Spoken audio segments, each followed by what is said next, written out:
अस्सलाम वालेकुम, हाय मेरा नाम समलीम। आज की वोकेबलरी की तरफ बढ़ते हैं। तो वो अल्फाज जो मीनिंग्स में एक दूसरे के करीब करीब हैं।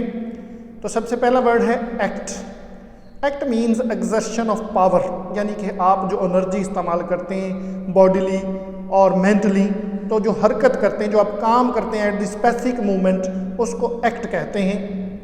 और इसको हम जो है वो कह सकते हैं कि it is a single individual momentary, सिर्फ एक फॉर द टाइम बीइंग जो आपने हरकत की उसको एक्ट कहा जाता है। और सेंटेंस में हम यूँ इस्तेमाल कर सकते हैं कि his act of leaving the hall abruptly was disliked by all, कि उसने ये जो हरकत की कि उठ के वो अचानक चला गया तो हर किसी ने इसको नापसंद किया। उसके बाद है action. Action means a complex of acts और प्रोसेसेस, यानी कि अब इसमें जो है वो एक हरकत नहीं बल्कि पूरे अमाल आपके जो है वो सेट ऑफ एक्ट्स जो है वो शामिल हो जाता है।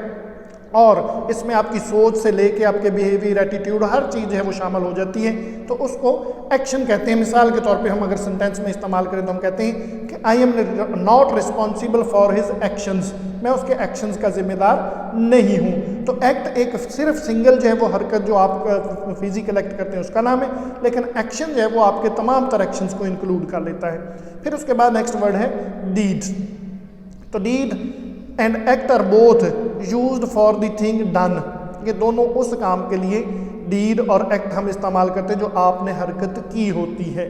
तो दोनों में माइनर सा डिफरेंस है, but act refers to the power put forth, जो आपने इस्तेमाल की है, और डीड जो है वो to the result accomplished. Deed का हम तब जिक्र करते हैं जब आप किसी चीज़ को कंप्लिश कर लेते हैं, आप किसी चीज़ को हासिल कर लेते हैं। और मोस्टली डीड जो है वो पॉजिटिव सेंस में इस्तेमाल होता है कि डीड जो है वो इज़ जो है वो मतलब जो है वो हम कह सकते हैं कि commonly used of great notable and impressive acts जो होते हैं। The great deeds of patriots inspire अस, कि जो मुहब्ब वतन लोग होते हैं उनकी डीड्स हमें इंस्पायर करती हैं। फिर उसके बाद है feet. Feet mean an act with which exhibit strength, ऐसा काम जो किसी का कारनामा कहलाता है, जो किसी की स्ट्रेंथ को शो करता है, किसी की स्किल को शो करता है, किसी की पर्सनल पावर को शो करता है।